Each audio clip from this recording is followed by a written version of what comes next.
Habíamos visto en primer término que teníamos dos circuitos, digamos un circuito menor y un circuito mayor.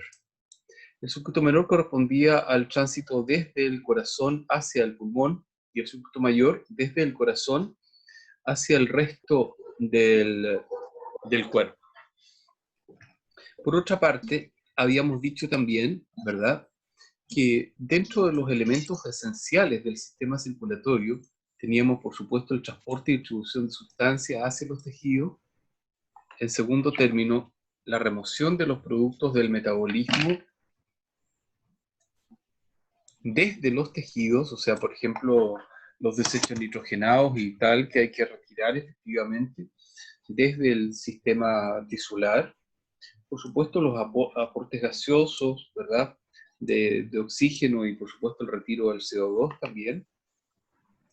La comunicación de tipo humoral, es decir, los mecanismos hormonales que subyacen a la salida y retorno circulatorio, es decir, el transporte de hormonas a través del sistema circulatorio. Y por supuesto, un último punto que no deja de ser menor, es la regulación de la temperatura corporal.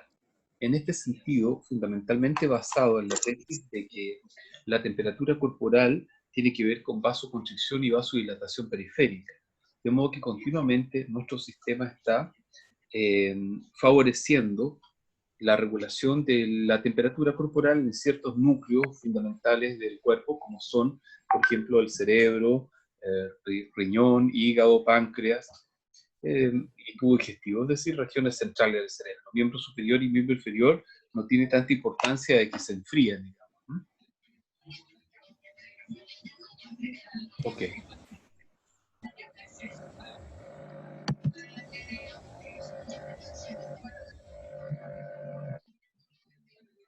Bien, continúo. Entonces fíjense que la bomba cardíaca como tal, tiene un sistema de túbulos de distribución. Este sistema de túbulos de distribución termina en vasos delgados. Y espérenme un segundo, por favor.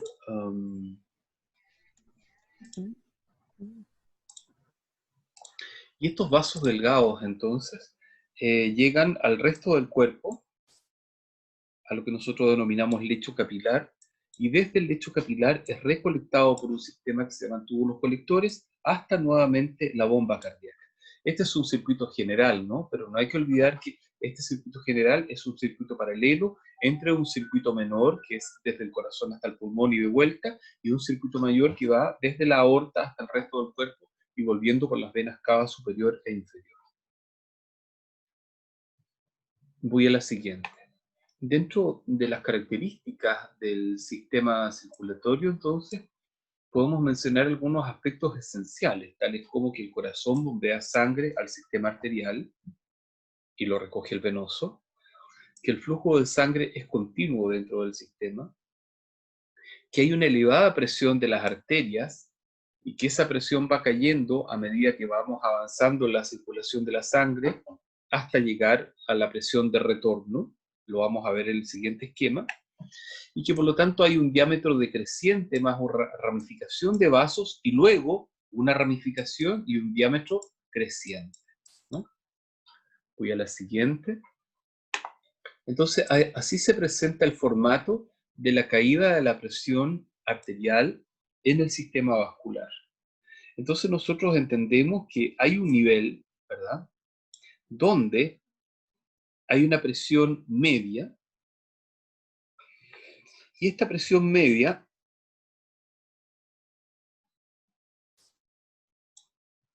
comienza en las grandes arterias, luego arteriolas, y finalmente el lecho capilar. Entonces, si ustedes se fijan, si ustedes piensan, por ejemplo, pónganse ustedes que aquí hay una presión de 120 milímetros de mercurio, por ejemplo, la salida ventricular inmediatamente de las grandes arterias. Y luego esta presión empieza a disminuir a medida que va avanzando por el sistema vascular, De modo que cuando llega al lecho capilar, esta presión está ya casi cercana a la presión de retorno. La presión de retorno es aproximadamente 60 milímetros de mercurio. Entonces, de alguna manera, nosotros podemos decir, bueno, esta presión de retorno es la presión requerida por las grandes venas y vénulas para que pueda volver a funcionar el ciclo infinito de circulación. Entonces, de alguna manera, nosotros tenemos que plantearnos, ¿y qué va pasando? ¿Por qué va disminuyendo la presión? Y la presión va disminuyendo por una cosa muy simple, porque hay un sistema de elasticidad vascular a lo largo del flujo sanguíneo. De modo que este sistema de elasticidad va absorbiendo, en cierta manera, esta primera presión de bombeo del ventrículo hasta llegar al retorno venoso. Si ustedes se fijan, aquí dice tejido elástico y tejido muscular, digamos, ¿verdad? Asociado un poco a las características que tienen todos los sistemas, capilares, vénulas, arteriolas, etc. ¿Ya está? No hay que olvidar que las arteriolas controlan la presión arterial, ¿no? Por otra parte, si vemos un esquema sencillo, así simple, muy burdo, de distribución de la sangre en el sistema sanguíneo, nosotros podríamos decir que la sangre se distribuye aproximadamente de la siguiente manera. Un 67% de la sangre que contiene nuestro cuerpo, que es aproximadamente 5 litros, 5.125 ml en realidad en promedio para un hombre de 75 kilos.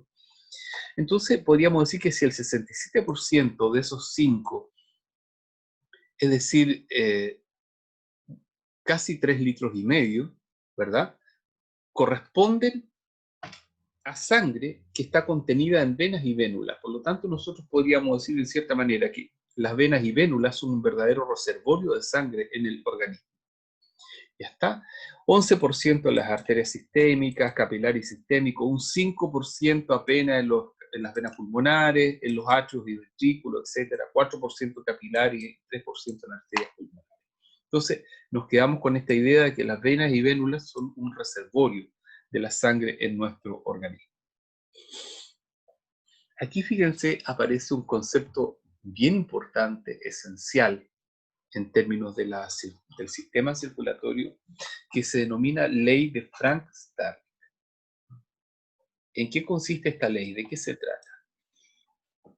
Lo que pasa, chicos, es que nosotros tenemos un músculo cardíaco, ¿ya? Voy a volver atrás, voy a ir adelante y luego vuelvo atrás. Nosotros tenemos un músculo cardíaco, el corazón, ¿verdad?, que es una masa enorme, ¿ya? Imagínense el tamaño de esta estructura, una masa enorme, y entonces, comparado con una cédula de identidad, imagínense ustedes más o menos el tremendo tamaño que tiene. Entonces, fíjense que este vaso sanguíneo, o sea, esta masa cardíaca, tiene 4 cavidades en realidad, ¿no? Tiene 2 atrios y 2 ventrículos.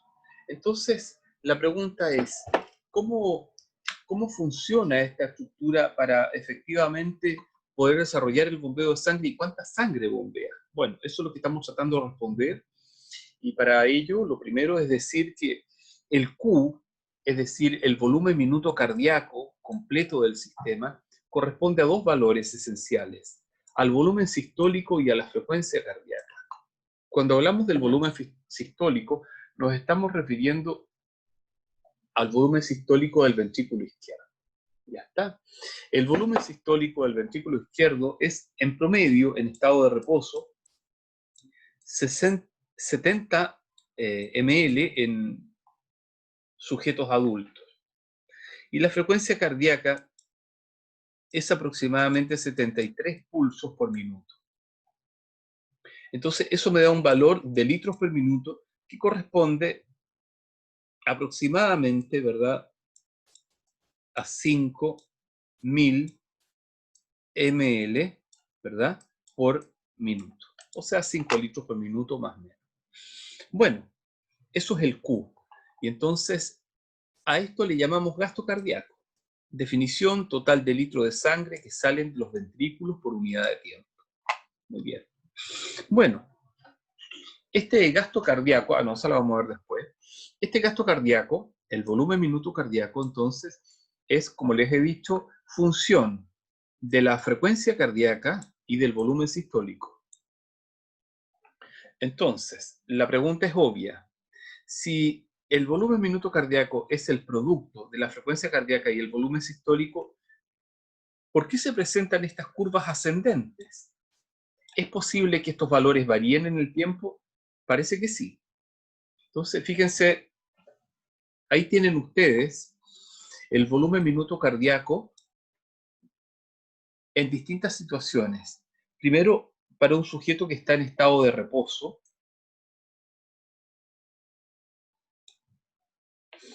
el volumen minuto cardíaco es de 5 litros por minuto, con una frecuencia en ciclos de 73 a 75 ciclos por minuto. Si el sujeto pasa de esta posición en reposo, de pie, a una posición de cúbito dorsal, fíjense ustedes que mejora el volumen minuto cardíaco a 6 litros por minuto. Y la frecuencia en ciclos desciende de 75 a 70. O sea que de alguna manera, si mejora la frecuencia en flujo y desciende la frecuencia, o sea, perdón, mejora el volumen en flujo, bien digo, y desciende la frecuencia en ciclos, entonces algo debe estar variando para que este valor sea de todas formas 6 litros. Y lo que está variando es esto, el Vs. ¿Y qué es el Vs? El volumen sistólico. Es decir,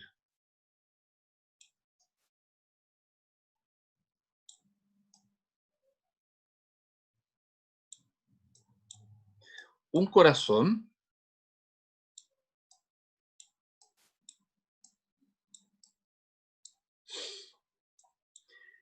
tiene, fíjense ustedes, sus atrios y sus ventrículos.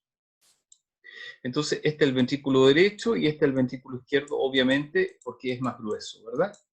Entonces, resulta que el corazón puede modificar el volumen de este ventrículo izquierdo.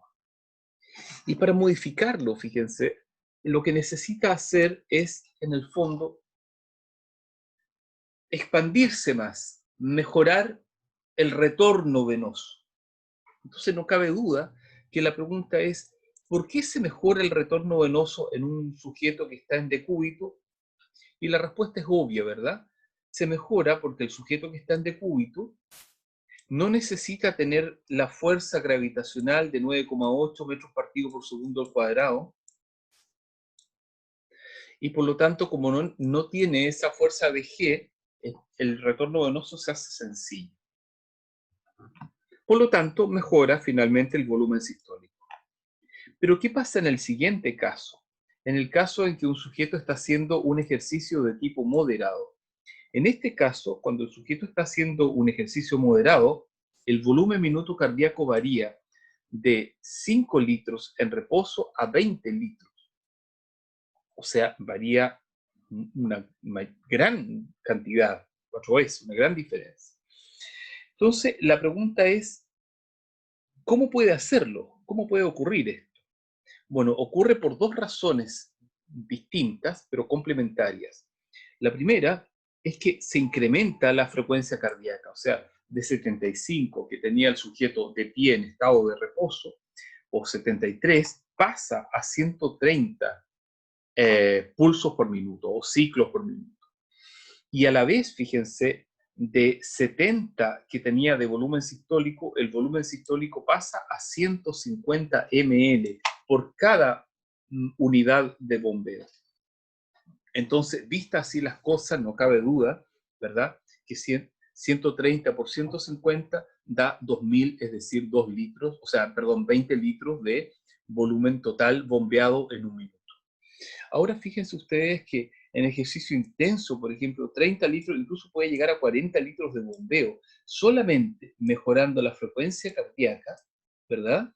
Y mejorando en cada oportunidad el volumen sistólico.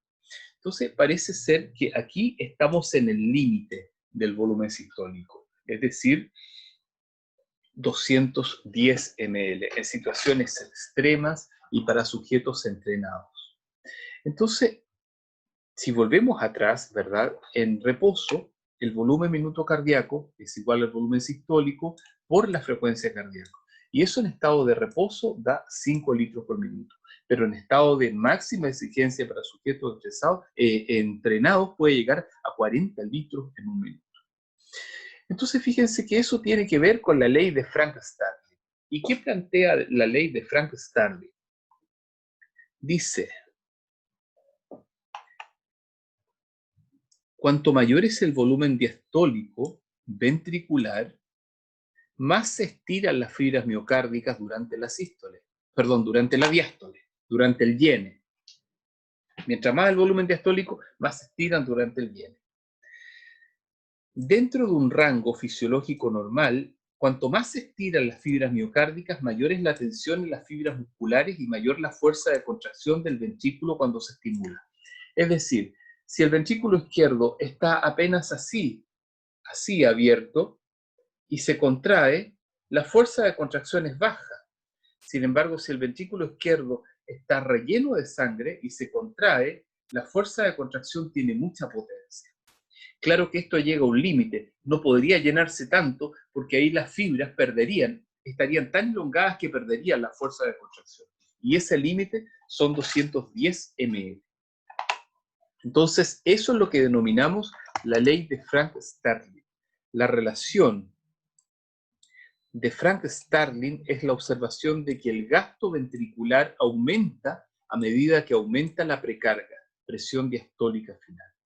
Esa es la razón, en definitiva, de fondo para entender esta ley. Entendiendo a la precarga, ¿verdad?, como la medida de volumen diastólico final en el ventrículo izquierdo, ¿ya? Y digo en el ventrículo izquierdo, no se ocupa el ventrículo derecho para esta medida, porque el ventrículo derecho hace el avance corto hasta los pulmones. Se ocupa el izquierdo porque es el izquierdo el que finalmente va a bombear a través de la arteria aorta al resto del cuerpo. En la curva de un corazón que funciona normalmente, el rendimiento cardíaco aumenta continuamente a medida que aumenta la precarga. Claro, hasta el límite, obviamente, de 210 ml. Entonces, eso genera finalmente esta gráfica tan interesante, ¿no? Y esta gráfica dice algo así aproximadamente. Dice que cuando mejoramos, o sea, de pasar del estado de reposo a un estado de un ejercicio moderado, intenso, máximo o submáximo, ¿verdad? La frecuencia cardíaca va en aumento. Va en aumento, creciente, hasta el ejercicio submáximo, donde la frecuencia cardíaca alcanza aproximadamente valores de 185 ciclos por minuto. ¿Ya? He oído por ahí que hay personas que dicen que ellos en determinados entrenamientos pueden alcanzar valores superiores a este que estoy mencionando. Sin embargo, esto me resultaría pésimo y del punto de vista fisiológico resulta en un error. Si alguien pretende alcanzar un valor superior a 185 pulsos por minuto, está en riesgo de hacer un accidente vascular, entendido o denominado como infarto.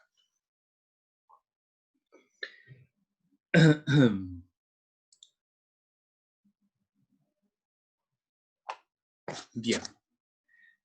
Entonces, fíjense, ahora otra cosa interesante es el hecho de que si aumenta la frecuencia cardíaca en el sistema, entonces, paralelamente con ese aumento de frecuencia cardíaca, pero con otra pendiente, va aumentando el volumen sistólico, es decir, el nivel de llenado del ventrículo izquierdo. Pero aquí hay un detalle bien importante que me gustaría dejar en claro. que es el siguiente. Si ustedes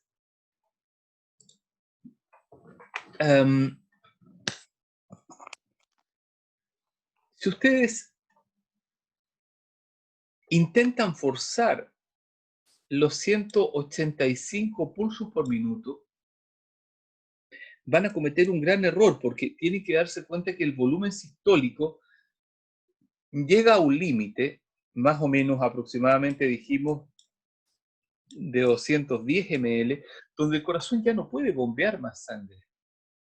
¿Y por qué no puede bombear más sangre? Porque a esa frecuencia de 185 pulsos por minuto, probablemente se van a producir turbulencias que no van a permitir el llene y el vaciado del corazón. Imagínense que eso significa que está 185 veces latiendo el corazón en un minuto. Eso es una enorme frecuencia de ciclos cardíacos. De modo que por esa razón el volumen sistólico comienza a descender.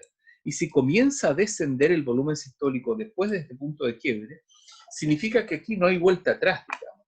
Y si ustedes fuerzan el corazón a conseguir frecuencias superiores al valor de 185, el volumen minuto cardíaco va a comenzar a caer indefectiblemente, inevitablemente.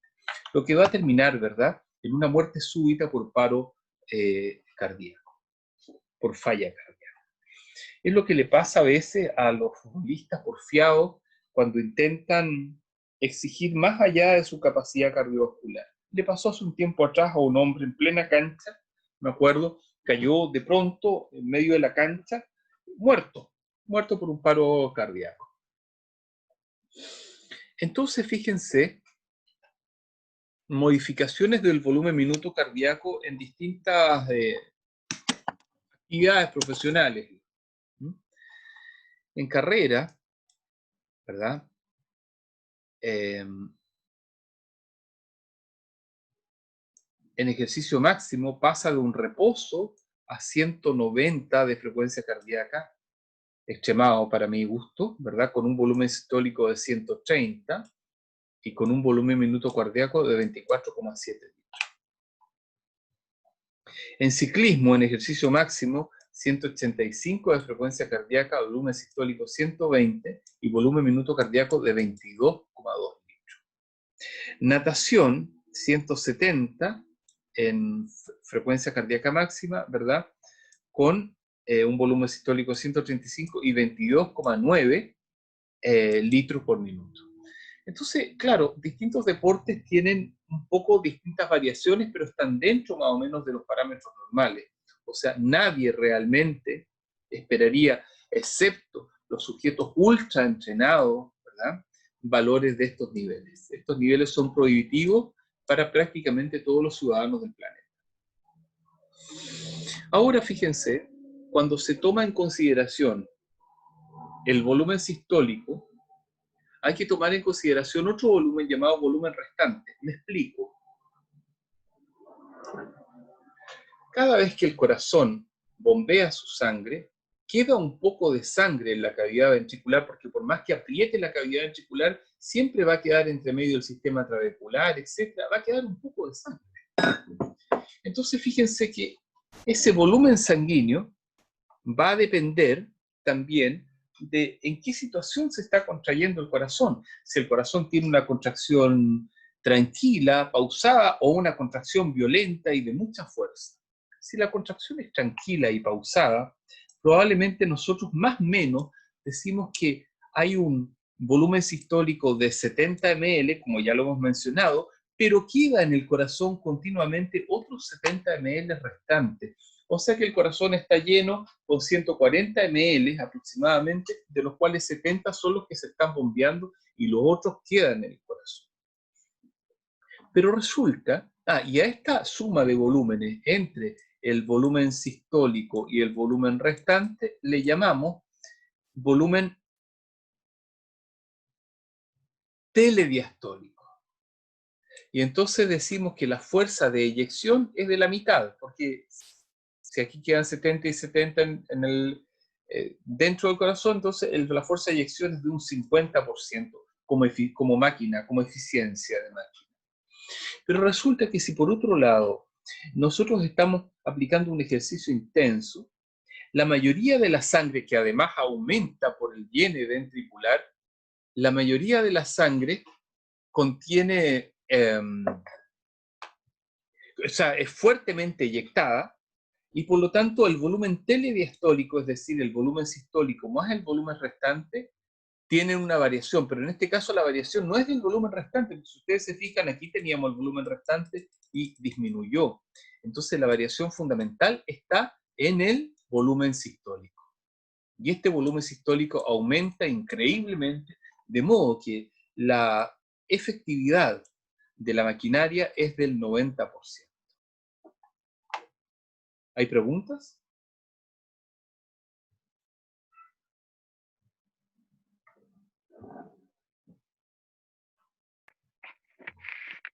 No, profe. Muchas gracias. Ok. Entonces, bueno, esto es lo que habíamos discutido ya entonces, ¿verdad?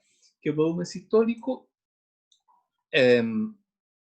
más toda la fuerza de eyección y tal, tienen un límite. 185 de pulso y con máximo 210 ml en total. ¿Ya? Como estaba planteado también aquí. 200 ml aproximadamente. Ok. Listo.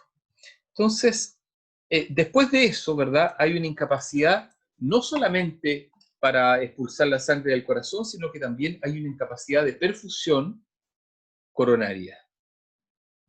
Espérenme, ¿hay alguien en el chat, parece? Hola, profesor, una consulta. Sebastián Ignacio Poblete.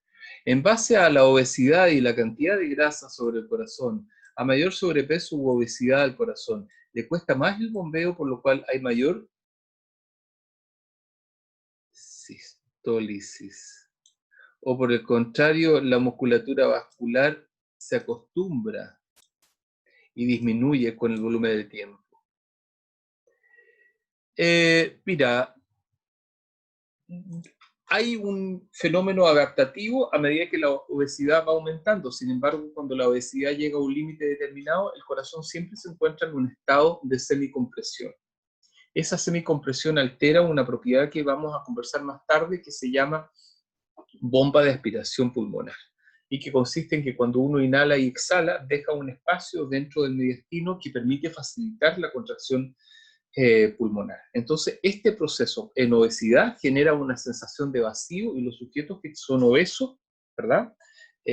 Tienen la sensación de que cuando inspiran y expiran, como que les falta aire a su cabeza, ¿ya? Entonces eso va generando a la larga una degradación vascular periférica y por sobre todo una degradación vascular coronaria, implicando enfermedad coronaria. Ya está. Espero responder la pregunta. Ahora, en reposo, la frecuencia cardíaca es de 65 a 75, ¿verdad? Si es bajo los 65, hablamos de bradicardia, y si es sobre los 75 en reposo, hablamos de taquicardia. ¿De qué depende? De la edad, del sexo, de la talla, de la posición espacial, de la temperatura ambiental, de los movimientos respiratorios, ¿verdad? De la capacidad ventilatoria que tenga el sujeto donde se encuentra, de los estados emotivos, por ejemplo. Nosotros sabemos que si un sujeto se encuentra en una situación en la cual hay una emoción muy potente, su frecuencia cardíaca va a aumentar enormemente. Los estímulos acústicos también producen estresores rápidos, norepinefrinérgicos, que también van a incrementar la frecuencia cardíaca. La digestión, por ejemplo, genera un efecto colinérgico sobre el corazón con una disminución de frecuencia cardíaca, mismamente el sueño y, por supuesto, la regulación de los ciclos circadianos perfectamente también. Ya está, eso lo hemos comentado. Entonces, ahora, en otro punto, hablemos de la red de distribución del flujo sanguíneo y de su redistribución, valga la redundancia, en distintas regiones del cuerpo, lo que nosotros llamamos las resistencias periféricas. Entonces, por ejemplo, cuando nosotros medimos la presión arterial en un brazo y luego medimos la presión arterial en otro brazo, Lo ideal es que las diferencias no sean muy grandes. Si las diferencias son muy grandes, vamos a pensar que hay mucha resistencia periférica en el sujeto. Entonces, ¿de qué se trata esto? Esto se trata de dos propiedades bien interesantes que se llaman vasoconstricción y vasodilatación. ¿Qué es la vasoconstricción? La vasoconstricción es cuando un vaso sanguíneo puede, debido a su musculatura lisa, mediada por calcio, contraerse y disminuir el lumen, es decir, disminuir el PR cuadrado del tubo. Cuando disminuye el lumen, entonces, nosotros pensamos que a la sangre le cuesta más pasar por un orificio más pequeño y por lo tanto decimos que hay vasoconstricción. Un segundo. Esta vasoconstricción, por lo tanto, fíjense, implica que uno pueda hablar de territorios inactivos versus territorios activos. O sea, dicho de otra manera, si ahora yo estoy sentado, por ejemplo, frente a esta pantalla haciendo la clase, no creo que sea tan importante que mis músculos de miembro inferior estén tremendamente conductores desde la perspectiva del flujo sanguíneo, no perfundidos. ¿Para qué? Si estos músculos no están teniendo una exigencia en este segundo, una exigencia de actividad física. Sin embargo, fíjense, importante esto, si por el contrario el sujeto está haciendo una actividad física intensa, entonces en este caso todos los sistemas arteriolares periféricos y también del lecho capilar deberían estar al máximo, ¿verdad?, aperturados, abiertos, para permitir un flujo rápido y que permita oxigenar estos territorios, y eso sería definido como un territorio activo. Entonces tenemos nosotros continuamente en nuestro organismo territorios inactivos y territorios activos. Después que almorzamos, por ejemplo, nuestro sistema digestivo se transforma en un gran territorio activo, pero sin embargo, si estamos haciendo ayuno, o si estamos comiendo muy poquito, o si no hemos comido nada, entonces nuestro sistema digestivo es un territorio con muy poca actividad y por lo tanto hay una especie de vasoconstricción parcial de la arteria porta-hepática, por ejemplo, etc. ¿Ya está? Esto es interesante porque a la hora de mirar, por ejemplo, una curva de ejercicio físico, por ejemplo, nos damos cuenta que en reposo, por ejemplo, imagínense que esa es la masa muscular en reposo y eso fuese el flujo. Imagínense cómo aumenta con ejercicio moderado y cómo aumenta con ejercicio intenso. O sea, prácticamente si estás haciendo ejercicio, toda la perspectiva de la perfusión periférica se la lleva el tejido muscular y otros tejidos, en cambio, disminuyen su perfusión. Hay ciertos tejidos que se mantienen relativamente constantes.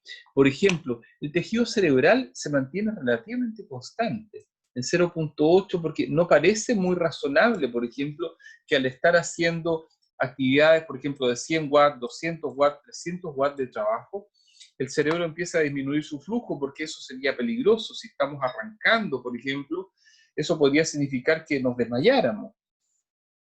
En cambio, digamos, ¿verdad?, el flujo coronario, por ejemplo, se ve tremendamente aumentado, 0,25, 0,35, 0,7 hasta 1, o sea, 4 veces. El flujo renal, miren qué interesante, a la inversa comienza a disminuir. Y claro, comienza a disminuir porque si estás haciendo actividad física, no es el momento de estar produciendo orina. Entonces el sistema se frena temporalmente para probablemente a posteriori del ejercicio comenzar a recoger elementos de desecho y irlos filtrando en la orina, pero cuando ya ha pasado el estrés de la actividad física. Y por supuesto el tejido muscular pasa de 1, por ejemplo, a 22, o sea, el cambio es tremendamente brutal. ¿Ya está? Ok. ¿Tienen alguna pregunta en este sentido?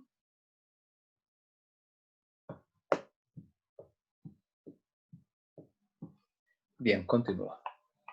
En velocidad del flujo sanguíneo. Hay varios factores que afectan la velocidad del flujo sanguíneo, pero dentro de ellos, los dos primeros que vamos a revisar son el diámetro del vaso sanguíneo y el área de la sección transversal. Entonces, esto es igual que regar con una manguera en el patio, chicos. Si ustedes quieren regar con una manguera, ¿verdad? Y la manguera es muy gruesa, muy gorda, tiene un gran orificio, ¿verdad? Va a ser muy difícil que ustedes logren una buena presión para regar. Pero si la manguera es una clásica manguera delgada, seguramente va a salir con una presión más o menos que el chorro puede caer a 1 metro de distancia. Pero si ahora le ponen un pitón a la manguera o le ponen el dedo en la punta, va a salir un chorro mucho más largo. Y la pregunta es, ¿por qué logra salir más largo? Porque logra salir con mayor velocidad. ¿Y por qué sale con mayor velocidad? Porque ustedes están disminuyendo el área de la sección transversal. Entonces, hay una relación inversa entre el área de la sección transversal y la velocidad de flujo para un flujo constante. Lo explico. Aquí tenemos el flujo, un flujo constante de 10 ml por segundo, por ejemplo. En un vaso cualquiera, 10 ml por segundo. ¿Ya? Pero resulta que si nosotros aplicamos un tubito que tenga un diámetro de 1 centímetro por segundo, su velocidad va a ser de 10 centímetros por segundo. Si aplicamos un tubo que tenga 10 centímetros cuadrados ahora de área, entonces su velocidad va a ser de 1 centímetro por segundo, o sea, bajó un cero. Y luego, si aumentamos a una centena el diámetro del tubo, entonces esto va a bajar otro cero más. Entonces, si ustedes se fijan sobre esta base, la velocidad para un mismo flujo, la velocidad de conducción de un fluido dentro de un tubo es inversamente proporcional al diámetro del mismo, o a la unidad de sección, ¿verdad?, del mismo, o al área de sección. Bueno, entonces ahora las grandes arterias, por ejemplo, comparado con los capilares, tienen áreas de sección muy distintas.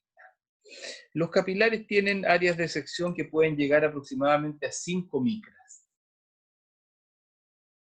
En cambio, la arteria aorta tiene un área de sección de, o sea, un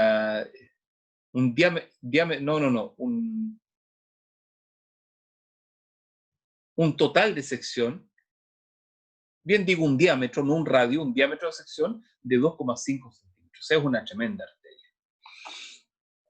Bien, la siguiente. En relación entonces a las relaciones sobre flujo, presión y resistencia. Esto es muy simple. Si yo tengo una manguera cualquiera aquí,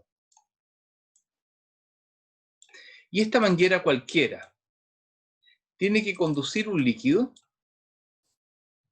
para conducir el líquido tiene que haber aquí una P1 y aquí tiene que haber una P2. Y resulta que debe existir necesariamente una delta P, una diferencia de presión entre P1 y P2. Porque si no hay diferencia de presión, entonces el líquido está simplemente contenido, como cuando tú cierras la llave y queda el agua dentro de la manguera. Entonces, como no hay una diferencia de presión entre la entrada de la boca de la manguera y la salida, entonces claramente el agua no se mueve dentro de ella, no se mueve por arte de magia. Por lo tanto, ese es el fenómeno relacionado con presión y flujo primeramente. Pero luego otro elemento interesante es el elemento de la resistencia. Es decir, cuánta resistencia ejerce el sistema para que pase ese flujo. Y eso, volviendo un poco atrás, tiene que ver, ¿verdad?, con cuántos milímetros de mercurio por ml por minuto se requieren para hacer pasar esa sustancia a través de ese tubo. O sea que nuevamente tiene relación con el área de sección, ¿verdad?, y con la diferencia de presiones. Por lo tanto, Q, ¿verdad?, el flujo, en este sentido, va a ser igual a la diferencia de presión partido por la resistencia.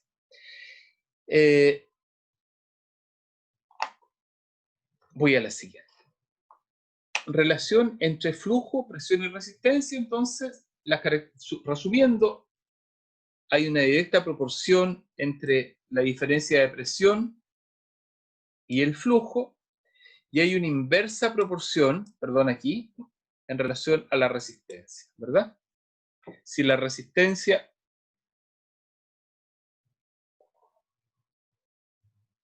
es mayor Entonces, la diferencia de presión va a ser necesariamente más grande para mantener el mismo flujo. Y entonces, fíjense, aquí tenemos una aplicación cotidiana y sencilla.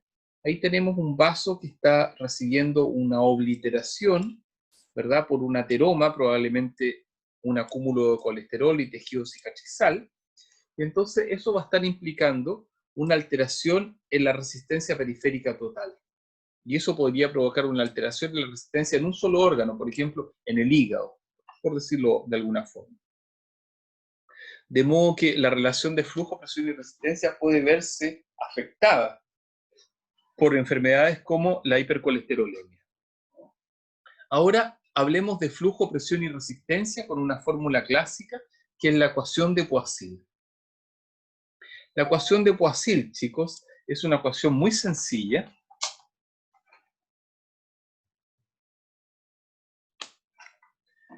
que implica lo siguiente. Dice que la resistencia con la cual se mueve una sustancia dentro de un sistema tubular, tiene que ver con la longitud del tubo, tiene que ver con la viscosidad de la sustancia que se mueve y tiene que ver con el radio del tubo a través del cual se mueve.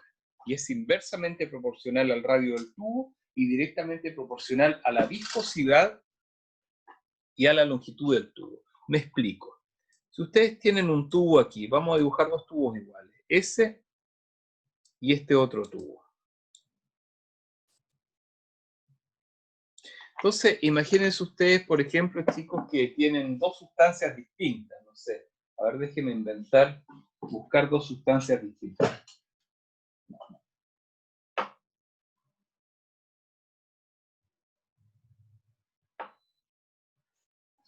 Miren, imagínense esa sustancia que está ahí.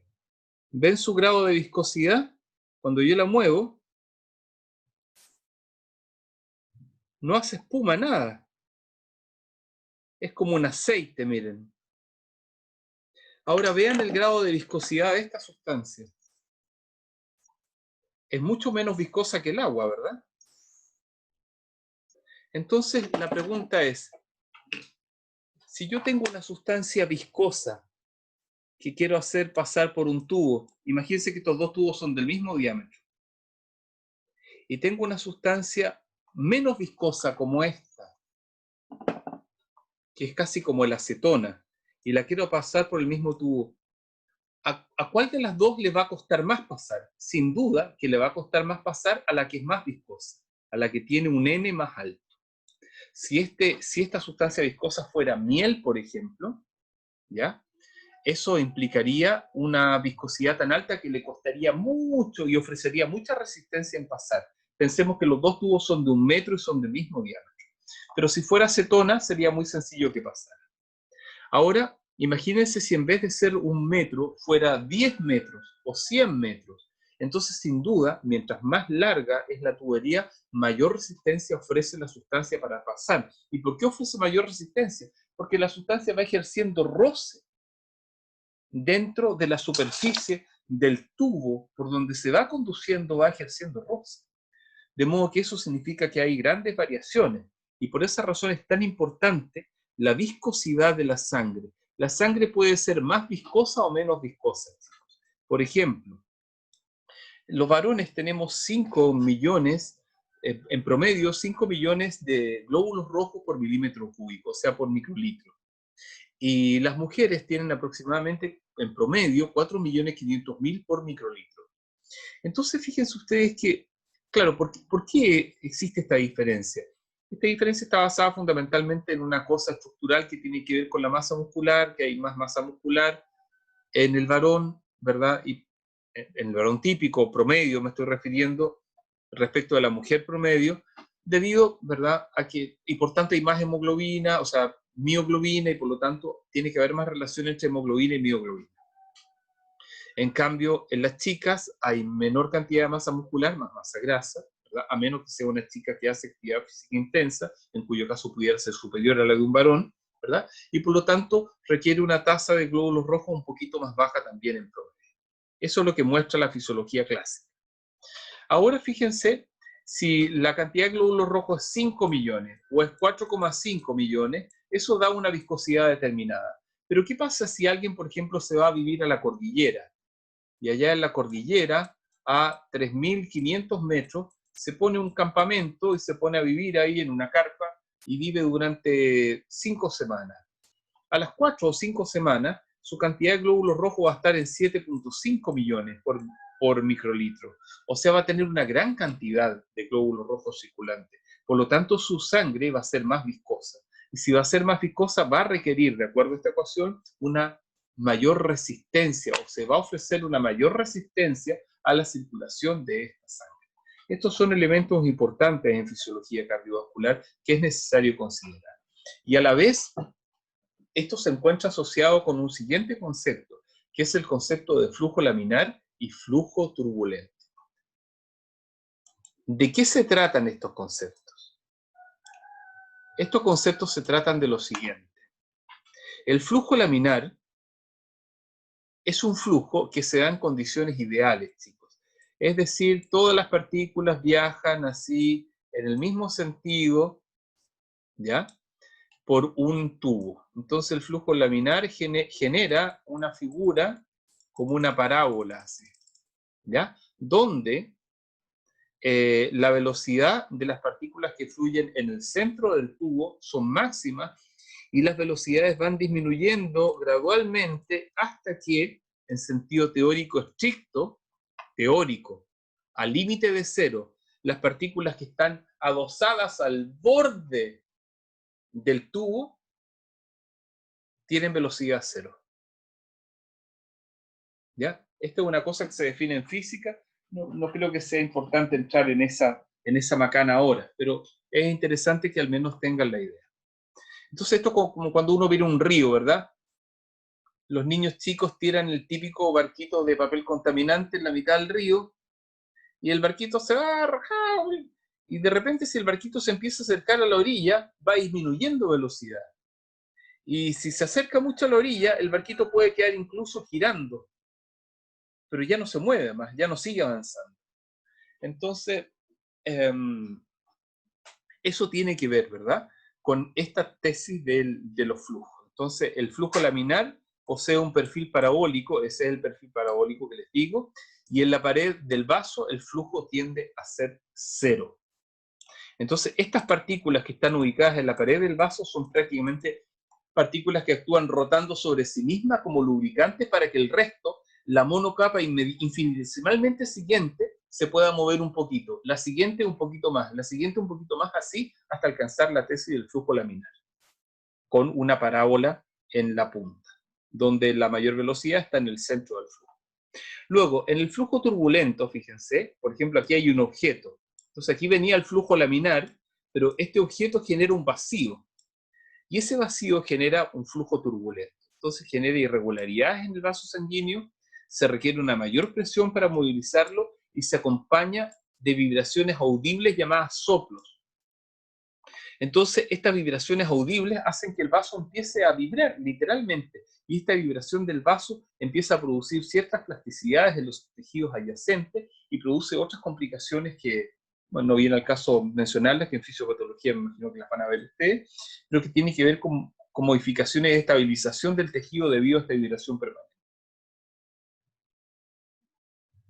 Como mientras más se vive, más hay más tiempo para hacer plasticidad, entonces no cabe duda que los viejos tienen mayores fallas de una plasticidad maladaptativa que los jóvenes en estas condiciones. Bueno, entonces fíjense, aquí tenemos un tubo donde tenemos aquí la entrada de flujo laminar que se ve bastante regular, ¿ya? Pero aquí el diseñador de este esquema le puso un tabique, una teroma, qué sé yo. Entonces al poner el tabique, ¿verdad?, se produce ahí una turbulencia. Y esa turbulencia entonces genera separación de este flujo laminar y pequeñas tormentas de flujo turbulento. Lo que hacen, ¿verdad?, que ahora se requiera mayor presión para movilizar este flujo turbulento. Entonces aquí aparece un número, desde la física nuevamente, que es el número de Reynolds. El número de Reynolds, fíjense, relaciona dos cosas interesantes. Relaciona la densidad de la sangre y la viscosidad de la sangre, como distinguiendo dos elementos, ¿no? Entonces, la densidad de la sangre tiene que ver con, en realidad, densidad es igual a masa partido por volumen. Y la viscosidad de la sangre tiene que ver con qué tan espesa es. Entonces, una cosa es la densidad y otra cosa es la viscosidad. No hay que confundirlo. Por ejemplo, el aceite es más viscoso que el agua, pero es menos denso que el agua.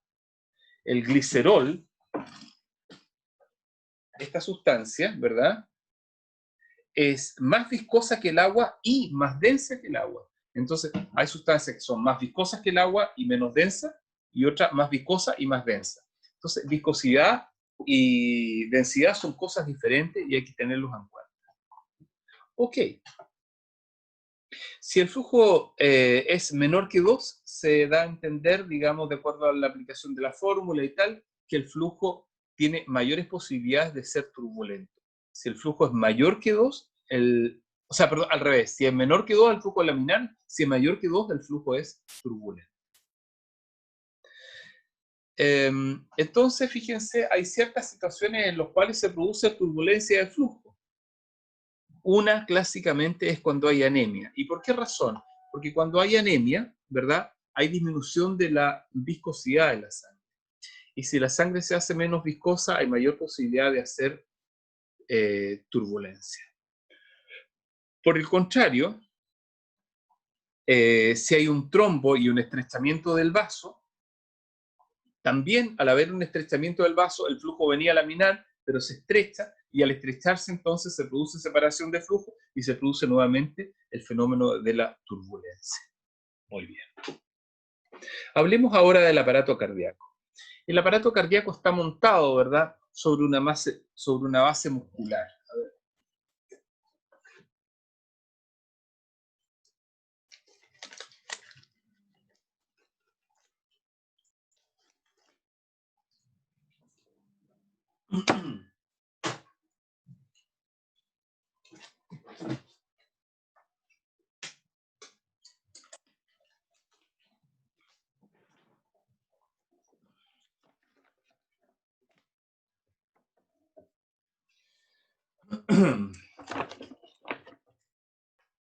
El aparato cardíaco, entonces, está fundamentado sobre una base muscular, un músculo fuerte.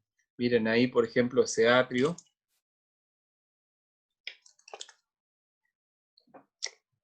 Lo aprecian ahí, ¿verdad? Miren qué impresionante es ese atrio. ¿Ok?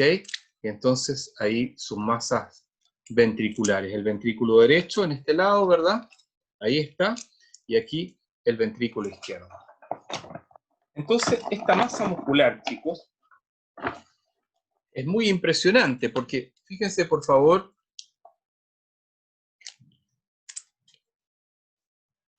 el espesor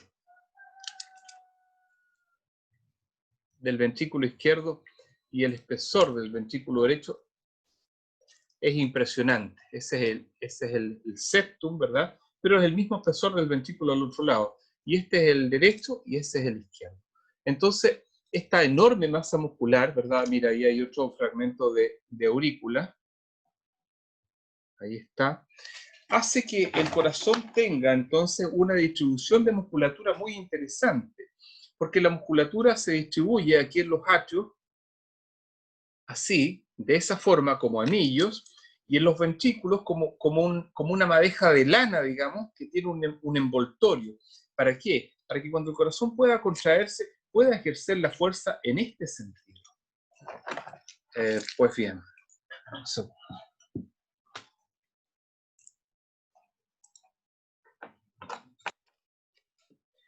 ok, entonces voy a la siguiente. Ahora fíjense ustedes si pueden observar ahí el corazón. Ustedes ven cómo este es el ventrículo derecho y este es el ventrículo izquierdo. Fíjense la diferencia entonces en el espesor de uno y de otro, ¿ya? Y luego, lo siguiente, esto es cuando está relajado, y ahora fíjense en contracción. ¿Ya está? Miren el avance del ventrículo derecho y el avance del ventrículo izquierdo. Entonces el ventrículo izquierdo tiene una gran masa muscular. Voy a la siguiente. Ahora fíjense el corazón en sí mismo, ¿verdad? Está como sobrenadando, o sea, fuera de esta estructura. No sé si tengo alguno completo, ¿verdad?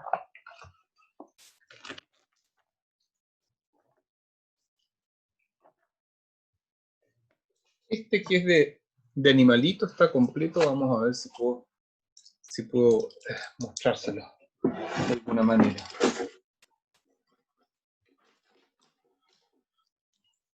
Miren, sobre esta estructura, si ustedes se fijan, hay una pequeña membrana.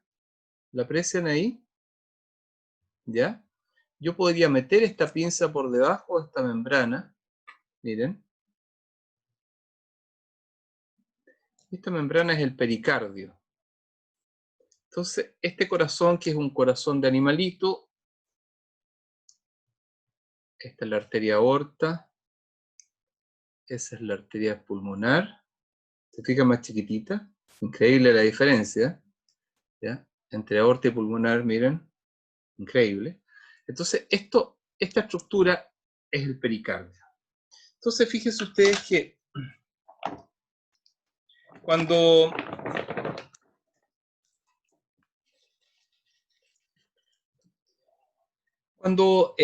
vemos el músculo cardíaco, vemos que esto es el miocardio. Por dentro el miocardio está tapizado con una estructura muy delgadita, ¿verdad?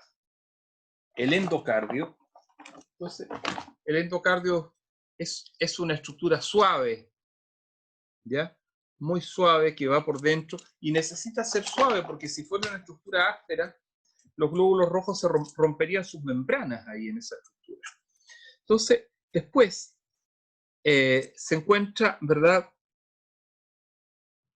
esta región, que es el epicardio, ¿ya?, que es una capa serosa, y luego una cavidad que está llena de líquido, ¿verdad?, y que no tiene mayor espesor que esto, digamos, si viéramos como la distancia de la cavidad, unos cuantos milímetros, y esa cavidad está llena de líquido, pero no podría estar edemática, digamos, ¿no? Entonces eso permite que el corazón lata en el interior y se mueva un poquito, que haya cierta lubricación, que le dé espacio a los latidos cardíacos. Luego, ¿verdad?, viene esta estructura que es el pericardio parietal, y finalmente el externo, que es el que se veía ahí cuando yo tiraba con la pinza, que es el pericardio fibroso. Entonces, fíjense ustedes que esto hace, en el fondo, a ver, la siguiente parece.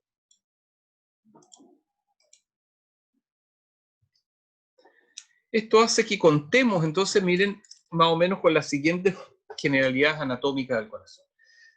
Entonces, aquí tenemos un atrio, con esta distribución de la musculatura, como ya habíamos visto, más o menos así. Luego,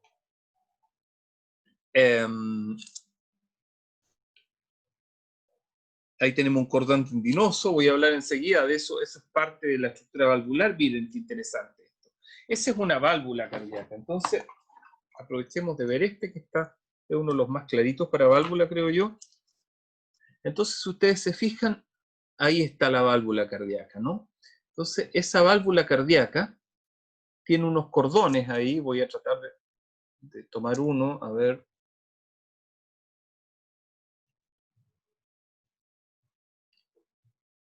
Esos de ahí, por ejemplo, miren, es donde estoy, ahí se alcanza a ver. Esos cordones son los cordones tendinosos, esas cuerditas delgaditas que ven ustedes ahí. Entonces esos cordones tendinosos, chicos, le dan a las válvulas la posibilidad de que ellas puedan moverse, ¿verdad? Entonces aquí está el labio de la válvula, el velo de la válvula, y estos cordones tendinosos están conectados con estas masas musculares, así como unas papilas, que son los músculos papilares. Entonces, aquí en otra perspectiva, ¿verdad? Estoy levantando la válvula con una pinza y mostrando los cordones tendinosos y mostrando los músculos papilares. En la siguiente, ¿verdad? La pared de la válvula, el velo de la válvula y sus respectivos cordones tendinosos. Aquí no se ven los músculos papilares, no se alcanzan a ver. Y entonces,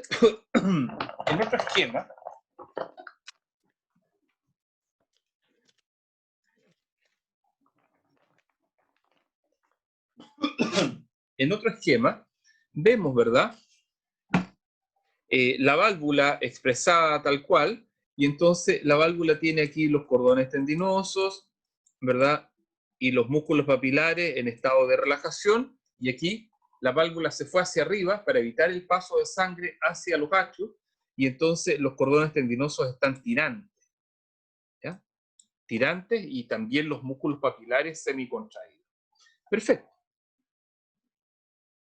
Aquí en esta imagen, ¿verdad?, de resonancia magnética, se observan, entonces, aquí se aprecian los músculos papilares y en cierta manera como que se sugiere que ahí estarían los cordones tendinosos. Y ese es el velo de la válvula, ¿no? Aquí, por ejemplo, este es un corte transversal y ahí se aprecian entonces los músculos papilares.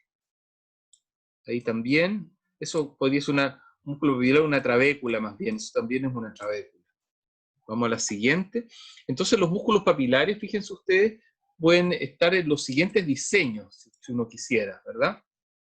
Hay un diseño donde el músculo papilar es único, un diseño donde el músculo papilar es doble, con un tronco común, un diseño de los músculos papilares, el 2B, son dos, por ejemplo, pero no tienen tronco común. En el 3A, por ejemplo, son tres y los tres tienen tronco común. En el 3B, solo uno tiene tronco común de los tres, el otro no. Y en el 3C, ninguno tiene tronco común.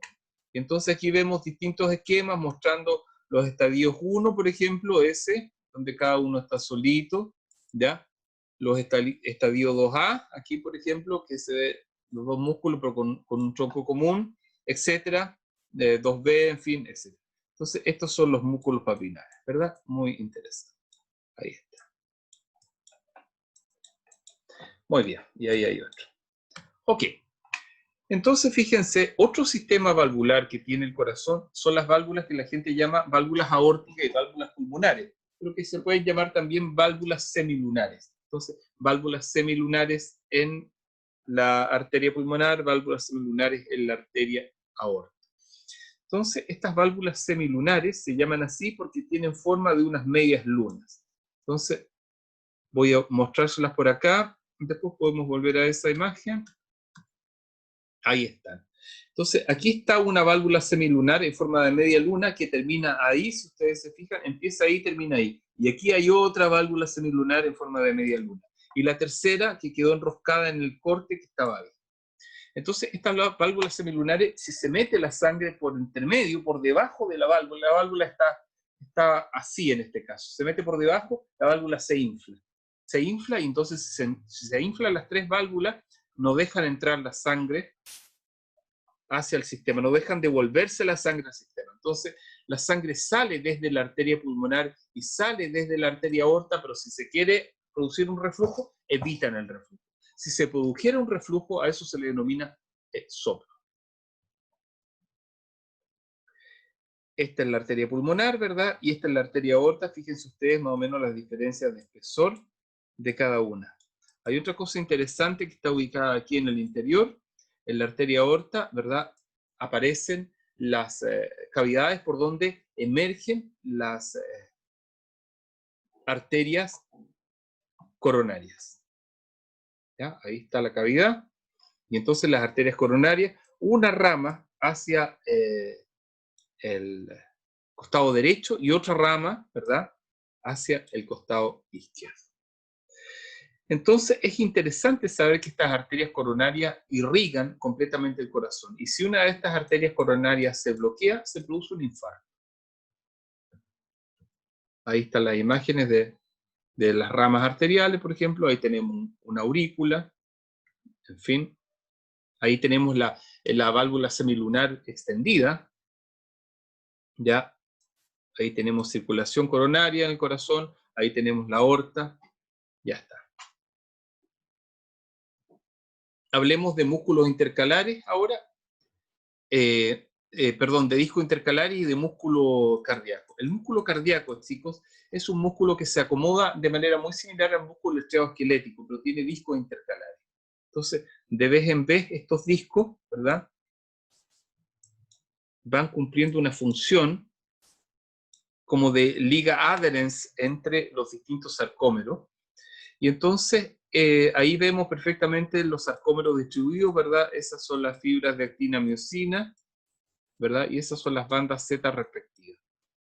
Y eso que vemos ahí son mitocondrias. Esto está tomado con micrografía electrónica de cuando atraviesa de transmisión. Aquí vemos un corte transversal de músculo cardíaco. Entonces, cada uno de esos hexágonos, entonces, en el fondo, son los sarcómeros, pero ya no vistos a lo largo, sino que vistos así, ¿no? Un corte transversal. Y ahí vemos las mitocondrias cortadas como un pepino en forma transversal también, y no a lo largo, y por eso se ven redondas. Ya. Aquí vemos el sarcómero perfectamente hecho, son las bandas Z, ¿verdad? Aquí está la fibra de actina que se meten hasta el interior, y aquí adentro, ¿verdad?, las fibras de miosina que se meten entre medio de las actinas, la otra actina acá, qué sé yo, hasta aquí. Y aquí vemos un elemento muy interesante, el retículo sarcoplasmático con sus receptores de ranitidina y no sé qué, para permitir los movimientos del ion calcio y permitir la contracción muscular.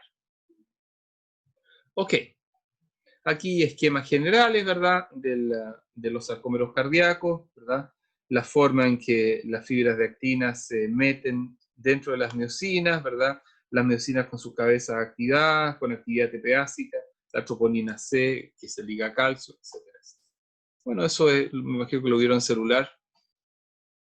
Esta imagen es interesante porque esta imagen está mostrando una técnica con gadolinium, donde se le hace al sujeto un análisis imaginográfico del corazón. Entonces aquí se muestra la cavidad del ventrículo izquierdo y aquí la cavidad del ventrículo derecho. Y fíjense ustedes aquí, por ejemplo, este tejido está aumentado aquí y luego está aumentado acá. Fíjense que este tejido, y este que está aquí también en azul, no es tejido cardíaco, es tejido de fibroblastos. ¿Y por qué es tejido de fibroblastos? Porque seguramente esta persona tuvo un infarto al miocardio, y entonces este infarto ahora hizo que este tejido, los sarcómeros mueren ahí, o más bien se destruyen. Entonces son reemplazados, ocurre apoptosis celular, en fin, una serie de procesos protánatos, pro muerte celular, y luego hay una especie de reemplazo, ¿verdad? Y ese reemplazo permite ir haciendo migrar los fibroblastos, y esos fibroblastos migran y van formando un tejido cicatrizal. Entonces, si bien es cierto, este tejido cicatrizal no es malo que se forme, no es contráctil. Entonces, uno podría decir, este sujeto ha perdido capacidad de contraer parte de su músculo cardíaco. ¿Ya? El músculo cardíaco en sí mismo, el corazón como tal, es una estructura que está dominada por dos sistemas del mecanismo del sistema nervioso autónomo: el sistema simpático y el sistema vagal o parasimpático. Entonces el sistema simpático actúa con, es epinefrinérgico, norepinefrina, epinefrina, y el parasimpático es colinérgico, o sea, acetilcolina. Entonces el músculo cardíaco, a su vez, el corazón como tal, es una estructura que se contrae y relaja continuamente, ¿verdad? Ya lo hemos hablado. Y entonces, ¿cómo funciona este sistema? Bueno, tiene una red bien compleja con el nódulo sinusal, el nodo atrioventricular, unas vías de conexión entre los dos atrios y una proyección de las de His y luego una ramificación de Purkinje que permite en el fondo llevar al corazón en distintas regiones la depolarización. Entonces, en el fondo, en el nodo sinoatrial, ¿qué hay? Hay cardiomiocitos que están especializados en producir pulsos de polarizaciones. Y estos pulsos se conducen a través de cardiomiocitos que tienen a su vez gap junction y que forman redes Y estas redes entonces se proyectan, ¿verdad? Y van constituyendo un verdadero tejido éxito-conductor que siempre, ¿verdad?, es más favorable hacia el ventrículo izquierdo porque es el ventrículo que tiene la mayor cantidad requiere la mayor cantidad de masa muscular y de fuerza muscular para poder bombear la sangre a todo el cuerpo, a diferencia del ventrículo derecho que solamente la bombea hacia el pulmón. Ahora, hace muchos años atrás, en el año 79, se comenzó a hablar de qué eran los osciladores o pacemakers, o sea, marcapasos cardíacos. Entonces se hizo varios experimentos con ovejas, con anuros, ¿verdad? Con conejos, con gatos. Entonces se descubrió que en general se trataba de células que generaban estados de depolarización entre los menos 60, menos 90, a menos 90, menos 60, menos 60, menos 30 milivoltios, ¿ya? Y que estas variaciones eran corrientes asociadas a corrientes de calcio y corrientes de potasio. Entonces, de esta manera se describe una curva, que es la curva clásica de depolarización. No me estoy refiriendo al electrocardiograma, me estoy refiriendo a la curva de depolarización propia del músculo cardíaco, ¿ya? Corriente de calcio y corriente de potasio. Por esa razón el potasio es una sustancia tan compleja. Nadie puede llegar y tomarse un frasco de gluconato de potasio porque puede provocar la muerte si tiene falla renal, por ejemplo. Si tú le inyectas potasio a un animal por vía endovenosa, se muere. Se muere porque hay una incapacidad del músculo cardíaco para poder establecer su repolarización. Y en algunas personas, fíjense, no existen estas células de marcapaso en forma adecuada, entonces estos marcapasos deberían estar aquí, el nódulo sinusal no existe, entonces se le ha instalado un aparato que se llama marcapasos artificial. ¿En qué consiste? Es un circuito hecho en un material así como tengo este corazón envuelto en una resina, y esto se coloca bajo la piel y tiene más o menos ese tamaño, y entonces tiene dos cableados. Un cable que va en la punta, fíjense ustedes, del ventrículo derecho, y otro cable que va más o menos cercano al atrio derecho. Entonces, esto dispara una corriente eléctrica de unos cuantos milivoltios e induce la contracción de los atrios y los ventrículos en forma simultánea, los atrios primero, los ventrículos después, y entonces va cumpliendo la función del marcapasos natural que tenía el corazón. Ahora fíjense, es interesante mirar el circuito de abajo, me imagino que de electrónica no se entiende mucho, pero solamente les quiero decir que esto es un transformador, estos son condensadores, esto es una resistencia cualquiera, y entonces aquí hay un amplificador, o sea, un transistor. Entonces fíjense que la idea es la siguiente, aquí hay una pila, una batería, digamos, ¿ya? Bueno, está implícita en el diseño, ahí está la batería, ahí está la batería, ya está. Entonces, el condensador carga y descarga, y al cargar y descargar genera señal amplificada, y esta señal amplificada entonces sale por esta polaridad, y fue uno de los primeros marcapasos que se fabricó en el año 1960. ¿Ya está? Muy bien. Entonces, el pacemaker cardíaco es monofásico, es un potencial monofásico, ¿verdad? Inicia una carga y descarga, carga y descarga. Entonces, fíjense, cuando se analiza este marcapasos biológico, aquí hay una revista muy interesante que pueden revisar, de Munchi, del 2014, se muestra que en realidad los cardiomiocitos tienen una función de descarga y descarga que no es exactamente la del electrocardiograma, porque la secuencia del electrocardiograma es una cosa así. Con la onda P, la onda QRS y la onda T, ¿no? Y no es lo que estamos viendo aquí. Aquí estamos viendo una célula que está cargando y descargando, cargando y descargando. Pero si esta célula comienza a fallar, algunos han dicho que podrían tomarse esta célula y agregárseles partículas adenovirales que fueran vectores, que en su interior tuvieran algún contenido genético de la genética dañada de los cardiomiocitos. Y se han hecho experimentos bastante promisorios que permitirían quizá en el futuro hacer tratamientos biológicos para evitar colocar estos marcapasos que tienen otras dificultades generales dentro del sistema. Por ejemplo, una de las dificultades generales es que estos marcapasos no son tan inteligentes, entonces no pueden adaptarse adecuadamente a ciertas condiciones específicas, por ejemplo, de aumentar o disminuir la frecuencia en determinadas tasas de oxígeno, etcétera, etcétera. Bueno, aquí tenemos de nuevo el sistema simpático y el sistema parasimpático, ¿no? El simpático epinefrinérgico y norepinefrinérgico, y el parasimpático colinérgico. Entonces, esto es interesante porque esto representa un cardiomiocito. Entonces, este cardiomiocito, ¿verdad? Tiene receptores para el sistema nervioso simpático, beta 1 y beta 2, y tiene receptores muscarínicos para el neurotransmisor colinérgico. Entonces, si llega norepinefrina, ¿verdad? Actúa sobre beta 1 y beta 2 y produce 4 efectos importantes. Cronotropismo positivo, inotropismo positivo, dromotropismo positivo y lucitropismo positivo. Cronotropismo aumenta la frecuencia. Inotropismo aumenta la fuerza. Dromotropismo aumenta la velocidad de depolarización del corazón, y lucitropismo aumenta la velocidad de repolarización del corazón.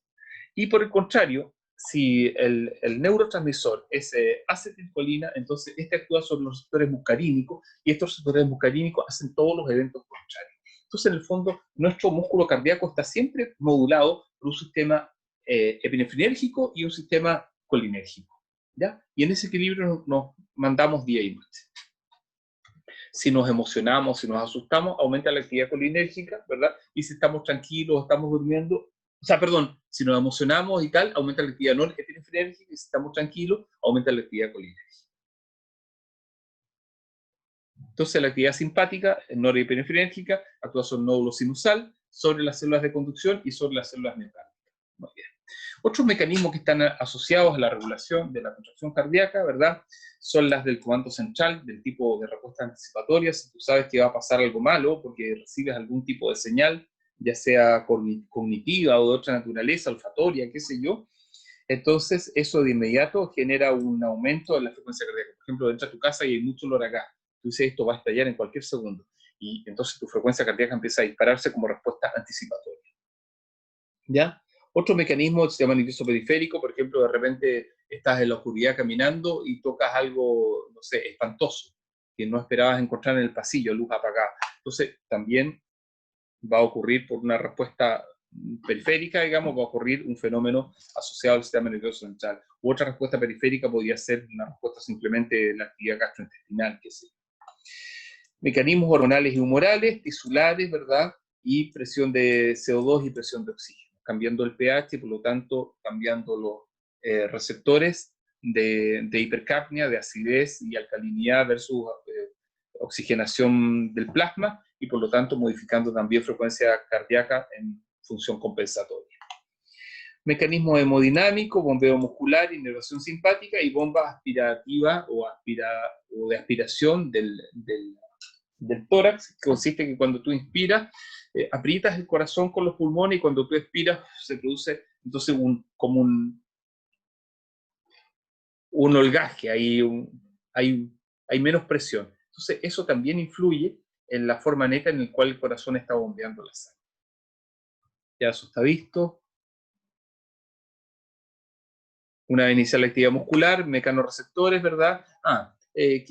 Mecanismos periféricos, los mecanorreceptores, cápsula y músculo esquelético, cuando envían señales para arriba aumentan la frecuencia cardíaca. Metaboloreceptores, ¿verdad? Solo puede determinada actividad, por ejemplo, qué sé yo, puede ser receptores metabólicos de ácido láctico u otra sustancia. Y varoreceptores, ¿verdad? Flujo sanguíneo y tensión arterial. Por ejemplo, ocurre algo inverso con la frecuencia cardíaca versus la presión arterial. Cuando la presión arterial baja, ¿verdad? La frecuencia cardíaca tiende a subir. Cuando la presión arterial sube, la frecuencia cardíaca tiende a bajar. Muy bien. Nada, este es un cuadro resumen del sistema parasimpático y el sistema simpático, mostrando simplemente las comparaciones entre ambos, ¿verdad? Cuando uno hace una cosa, en general el otro hace lo contrario. Por ejemplo, aquí el sistema simpático lo que está provocando, ¿verdad? El parasimpático, perdón, es reducción del latido cardíaco, y aquí el simpático está provocando aceleración del latido cardíaco. El simpático está provocando relajación de los bronquios, salbutamol, por eso un prosimpático mimético, ¿verdad? Y el parasimpático está provocando contracción de los músculos, de las vías aéreas, y por esa razón, por ejemplo, si le das a una persona propranolol y es asmático, le puedes complicar la vida.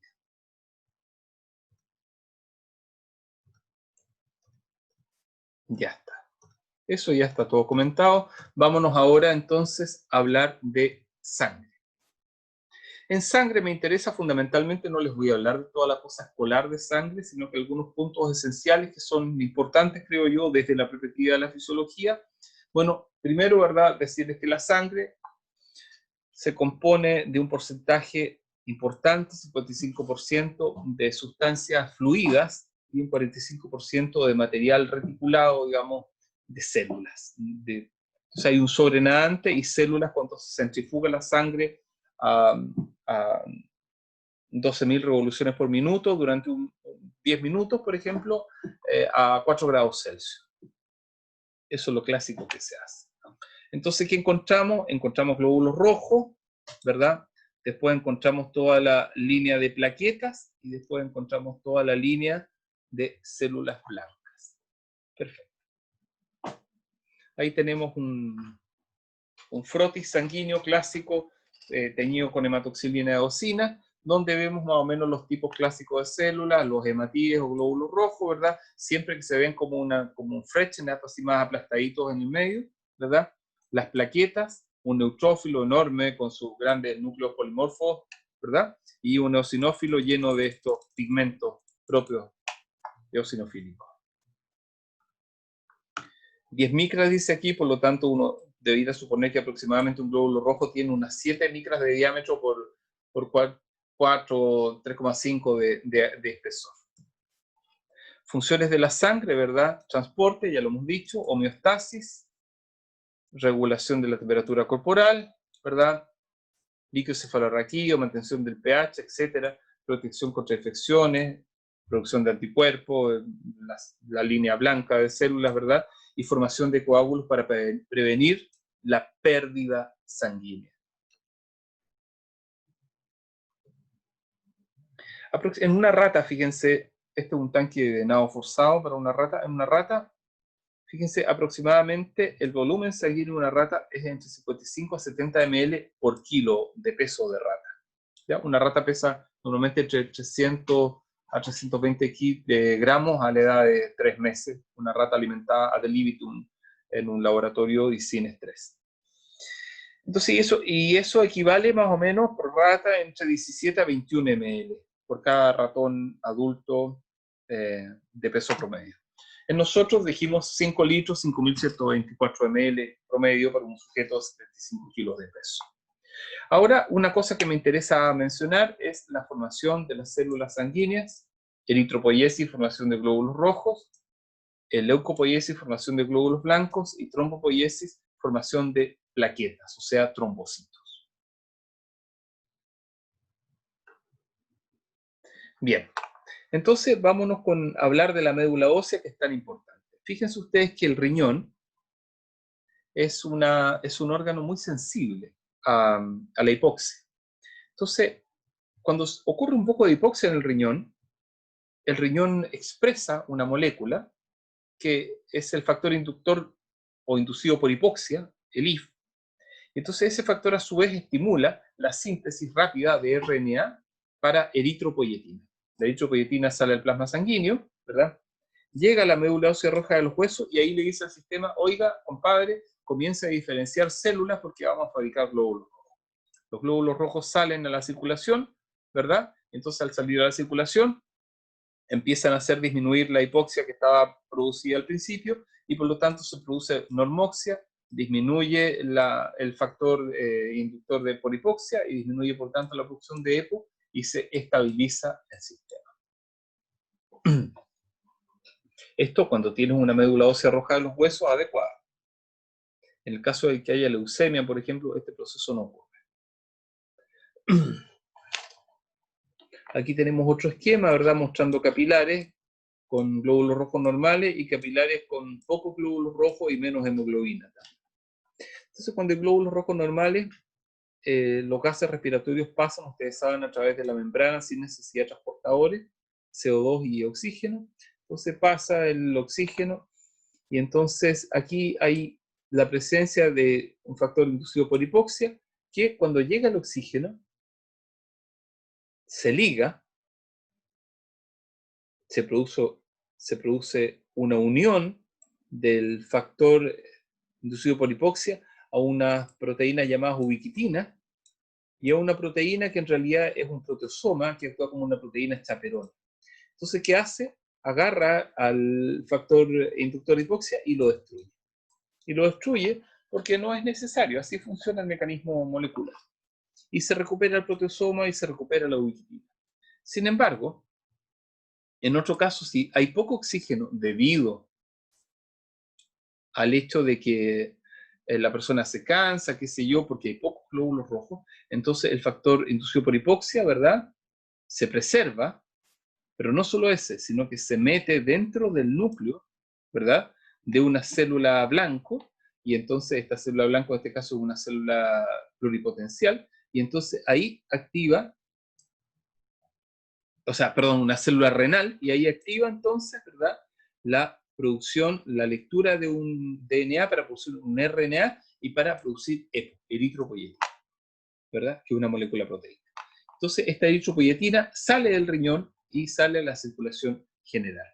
Una vez en la circulación general, actúa sobre células pluripotenciales. Ahora sí, estas células empiezan a hacer diferenciación y hacen una camada de prolitroblastos, normoblastos, reticulocitos, hasta formar finalmente glóbulos rojos maduros.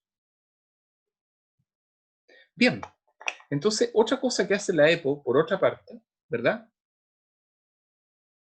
Es que la EPO, una vez que se forma, fíjense, se liga, ahora la EPO que salió de acá, esta. ¿Cómo lo hace? Se liga a unos receptores que se dimerizan, esos mediante una proteína adaptadora, la STAT5, ¿verdad? Se dimeriza la STAT5, qué sé yo, se fosforila, etcétera, y constituye una MAP quinasa. Esta MAP quinasa se mete al núcleo y actúa como factor de regulación. ¿Para qué? Para inducir la transcripción de genes tempranos para la maduración y diferenciación de las células rojas, es decir, de los eritrocitos. Entonces, por una parte se genera el factor inducido por hipoxia, ¿verdad? Que va a fabricar la EPO, por otra parte la EPO sale y llega a las células pluripotenciales para fomentar la diferenciación y la maduración en glóbulos rojos. Y entonces a ese proceso, ¿verdad? Nosotros le denominábamos eritropoiesis. Por otra parte, ¿verdad? Tenemos aquí una cosa interesante y es que asociado a las plaquetas, que es muy interesante, porque ¿qué son las plaquetas y cómo se forman? Bueno, hay una molécula llamada TPO, que significa eh, eh,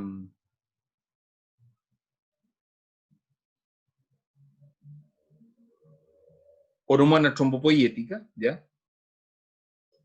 Y entonces esta liberación de la TPO, ¿ya?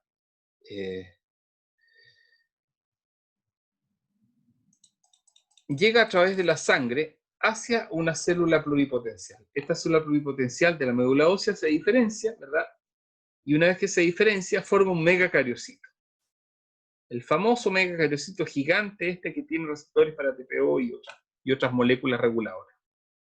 Entonces, esta molécula genera como unas raicitas, así como unas dendritas, unas proyecciones dendríticas, que se meten a través del vaso sanguíneo y van liberando trocitos de la célula. Entonces, como que se van cosechando, como cortando hojas, ¿sí? Y esos trocitos son las plaquetas. Ustedes saben que las plaquetas, en el fondo, por eso se les llama así tal cual plaquetas, son trozos de membrana que tienen en su interior moléculas procoagulantes, ¿verdad? Tromboplastina. Entonces, luego, por un mecanismo de regulación, eventualmente, cuando ya aumentaron mucho las plaquetas, se produce lo que se llama la agregación de ácido ciálico, y eso puede frenar el proceso de estimulación de la trombopoietina. Bien. Aquí tenemos otra visión de lo mismo, ¿verdad? La célula se diferencia y forma esta célula con ramificaciones que va formando las plaquetas al interior del vaso sanguíneo, o por otro lado, esta célula que se diferenció en una célula intermedia para formar eritrocitos, ¿ya? Aquí fundamentalmente para decir que esta célula, la MEP en relación a la MKP, puede, si quiere, todavía en un segundo destino transformarse en megacariocito a última hora, ¿ya? Perfecto. Leucopoiesis. Leucopoiesis es la formación de glóbulos blancos. Entonces, el proceso de generación de glóbulos blancos, leucocitos, desde las células madres hematopoyéticas pluripotentes de la médula ósea. Sobre esta base, chicos, fíjense, lo que me parece más relevante es decir que hay dos líneas, la mielopoiesis y la linfopoiesis. La linfopoiesis viene de un linaje,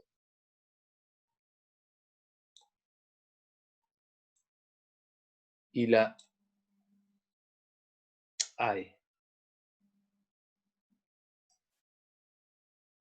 la mielopoiesis de otro linaje. Y no olvidarse que la mielopoiesis también es el mismo linaje para los eritrocitos. ¿Ya está? Entonces la linfopoiesis porque da origen a las células linfoblásticas, ¿verdad? Y la mielopoiesis a todas las otras células de la médula ósea, por eso mielo, ¿ya? Entre ellas, por supuesto, los megacariocitos y, por supuesto, estas estructuras que no son células, que son las plaquetas, que son piezas figurativas dentro de un hemograma, ¿no? Igual se pueden teñir con hematoxilina de bocina y aparecen esos tonos así violáceos. Bueno, el plasma sanguíneo contiene proteínas, ¿verdad? Cero albúminas, cero globulinas, qué sé yo, interferones, cuánta macana, a propósito del SARS-CoV-2 ahora.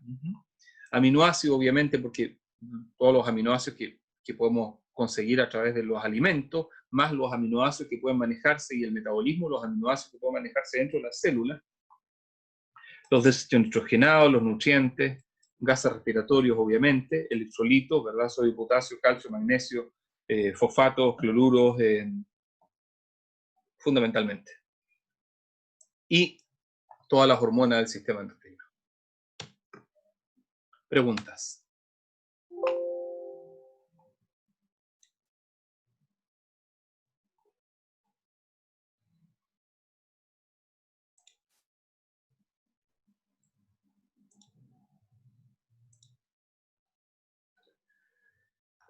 Estimados estudiantes, les voy a pasar la asistencia.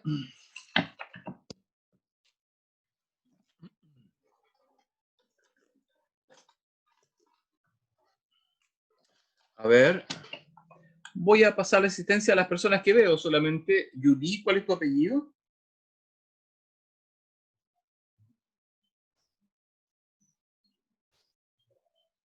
Bueno. Sí. Julia Ávila, profe. ¿Perdón? Julia Ávila, profe. Ávila, muchas gracias. Después David Contreras. Después Elizabeth Concha. Después Alejandra Arévalo. Después Micaela Díaz. Después Ignacia, ¿cuál es tu apellido, hija? Donoso, profe. Donoso, gracias. Ignacia Donoso. Camilo, ¿cuál es tu apellido, hijo? Iturrieta, profe. Iturrieta. Ya, después Duncan, ¿cuál es tu apellido? Duncan Aguirre, profesor. Aguirre, muy bien. Después Romina Zunino. Después Anaís, ¿cuál es tu apellido, hija? Anaís País. Ya, perfecto, País, sí, me acuerdo. Después Anaís Ledesma. Ah, ese es con H ahí, Anaís Ledesma. Después Eduardo Sandón. O Sandón con 2S. Después Valentina Ferrer. Después Yanela, ¿cuál es tu apellido, hija? Yanela Méstica, profe. Améstica. Perfecto, después Javiera Aravena. Ya. Chicos, la próxima semana vamos a comenzar esta clase con los grupos de nutrición de 1 y 2 en forma simultánea. ¿Por qué razón? porque yo comienzo mis clases en la Universidad Andrés Bello la próxima semana. Entonces ya estoy topado con horario, entonces la mañana no puedo darle la clase a los chicos de Nutri y se los voy a dar en la tarde con ustedes, para que lo tengan en cuenta. Listo. ¿Algo más? Profe, Dígame. nos habían dicho que cambió la prueba. Sí, sí, porque como la escuela de salud nos dejó una semana más, entonces cambié una semana todo para que puedan aprender un poco más ustedes. Claro, porque para mí, la verdad, sería súper simple terminar el tiro y decir salgamos del cacho, pero yo creo que la idea es, en realidad, que ustedes puedan aprender al máximo posible, ¿verdad?